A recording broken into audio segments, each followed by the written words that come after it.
ఇప్పుడు జరుగుతున్న పాలన అనేది మనం ఏ విధంగా చూడొచ్చు అంటారు? రైట్ శోభ. కాంగ్రెస్ అధికారంలోకి వచ్చి ఏడాది గడుస్తూ ఉంది. ఈ ఏడాదిలోనే కొన్ని వ్యూహాత్మకమైనటువంటి నిర్ణయాలు తీసుకుంది. అందులో భాగంగానే ఇచ్చినటువంటి హామీల్లో పూర్తి స్థాయిలో అమలు చేయకపోయినప్పటికీ కూడా పెద్దగా మేజార్టీగా మహిళలకు ఉపయోగపడేటటువంటి 200 యూనిట్ల గృహ విద్యుత్ ఉచిత విద్యుత్ని అందించడం, దాంతోపాటుగానే మహిళలకు ఉచిత బస్సు ప్రయాణాన్ని అందించడం, 500కే గ్యాస్ సిలిండర్ని అందించడం పథకాలను తీసుకొచ్చింది. దాంతోపాటుగానే మహిళలను ఇందిరమ్మ శక్తి క్రాంతి శక్తి యోజన కింద పూర్తి స్థాయిలో మహిళలను 1,00,000 కోటి మంది మహిళలను లక్షాధికారులు చేసే దిశగా కూడా ప్రభుత్వం అడుగులు వేస్తూ ఉంది. ప్రధానంగా ప్రభుత్వం ఏర్పడిన నాటి నుంచి డే 1 నుంచి మహిళలకు ప్రభుత్వం పెద్దపీట వేస్తూ వస్తున్నటువంటి పరిస్థితి ఉంది. ఇటీవల హైటెక్ సిటీలో ప్రత్యేకంగా మహిళలకు ఉపయోగపడే విధంగా ఉపాధి కల్పించే విధంగా కూడా ప్రత్యేకంగా స్టాళ్లను ఏర్పాటు చేసినటువంటి పరిస్థితి ఉంది. అంతేకాకుండా వడ్డీ లేని రుణాన్ని అందించేందుకు కూడా ప్రభుత్వం సిద్ధమవుతా ఉంది.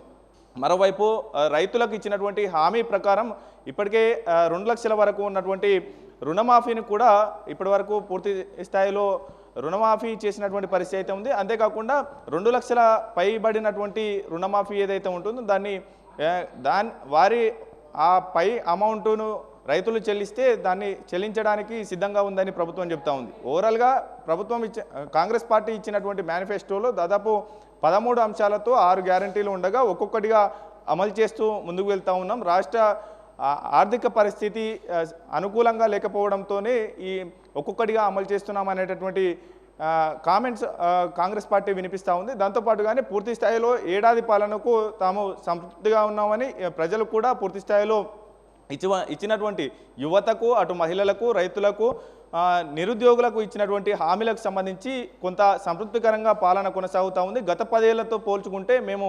55,000 ఉద్యోగాలను కల్పించామనేటటువంటి కామెంట్స్ కూడా టీపీసీసీ చీఫ్ మహేష్ కుమార్ గౌడ్ చెప్తున్నటువంటి పరిస్థితి ఉంది. మొదటి నుంచి రేవంత్ రెడ్డి సర్కార్ కొంత మంత్రులతో చర్చించి అటు ప్రభుత్వానికి ఎటువంటి ఇబ్బందులు తలెత్తకుండా ప్రభుత్వం కూలిపోతుంది, పడిపోతుంది అనేటటువంటి కామెంట్స్ చేసినప్పటికీ ప్రతిపక్ష పార్టీలు వాటిని కూడా లెక్క చేయకుండా ప్రతిపక్ష ఎమ్మెల్యేలను పార్టీలోకి చేర్చుకోవడం కూడా కీలక మలుపు చర్చకు దారి తీసింది. అందులో భాగంగానే గతంలో కాంగ్రెస్ ఈ యొక్క పార్టీ ఫిరాయింపులకు వ్యతిరేకించింది. అయితే ప్రభుత్వం కూలిపోతుంది, పడిపోతుంది అనేటటువంటి కామెంట్స్ చేయడంతోనే ఈ యొక్క నిర్ణయం తీసుకున్నామనేటటువంటి కామెంట్స్ సీఎం రేవంత్ రెడ్డి చేసినటువంటి పరిస్థితి ఉంది.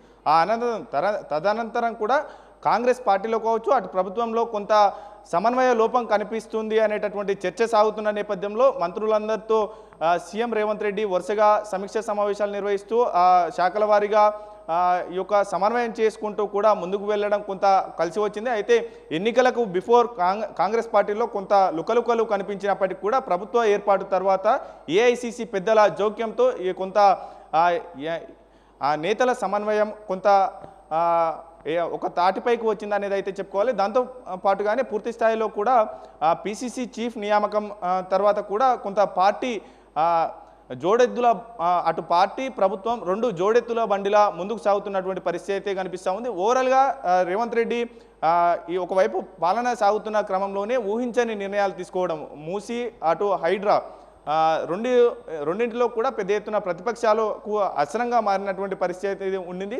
అయితే ప్రతిపక్షాలు పెద్ద ఎత్తున విమర్శలు చేస్తున్న నేపథ్యంలో ప్రభుత్వానికి సంబంధించినటువంటి పెద్దలు కొంత కాలం పాటు మౌనం పాటించారు. ఆ తర్వాత కూడా సీఎం రేవంత్ రెడ్డి అదే విధమైనటువంటి దూకుడు హైడ్రా మూసీలో కూడా కొనసాగించడం నేపథ్యంలో మంత్రులు కూడా అదే విధంగా తిప్పికొట్టేటటువంటి ప్రయత్నం చేశారు. ప్రతిపక్ష విమర్శలను సైతం తిప్పికొట్టేటటువంటి ప్రయత్నం చేశారు. ఇటీవల జరిగినటువంటి లగచెర్ల ఘటన కావచ్చు, లగచెర్లకు సంబంధించి ఫార్మాసిటీని వెనక్కి తీసుకునేటటువంటి నిర్ణయం కావచ్చు, దాంతోపాటుగానే ఓవరాల్గా ఇటువంటి నిర్ణయాలు అటు సంక్షేమ పథకాలతో పాటు అభివృద్ధి కూడా పెద్ద ఎత్తున పెద్దపీట వేస్తూ ఉన్నామనేటటువంటి ఇది కూడా ప్రభుత్వం చెప్తా ఉంటే పార్టీలో కూడా పెద్ద ఎత్తున సమన్వయంతో ముందుకు వెళ్తూ ఉన్నాం, అందరూ నేతల అభిప్రాయంతోనే ముందుకు వెళ్తున్నాం అనేటటువంటి కామెంట్స్ చేస్తున్నటువంటి నేపథ్యం. అయితే ప్రజా అభిప్రాయం మేరకే ఇటువంటి నిర్ణయం ఫార్మాసిటీ రద్దు కావచ్చు, అలాగే అటు నిర్మల్ జిల్లాలో తీసుకున్నటువంటి ఇథనాల్ ఫ్యాక్టరీ రద్దు కావచ్చు, ఇటువంటి నిర్ణయాలు తీసుకుంటూ ముందుకు వెళ్తా ఉన్నాం. రాబోయే 4 ఏళ్ల పాటు కూడా ప్రజలకు ఇచ్చినటువంటి హామీలన్నింటినీ కూడా పూర్తి స్థాయిలో ఫుల్ఫిల్ చేస్తామనేటటువంటి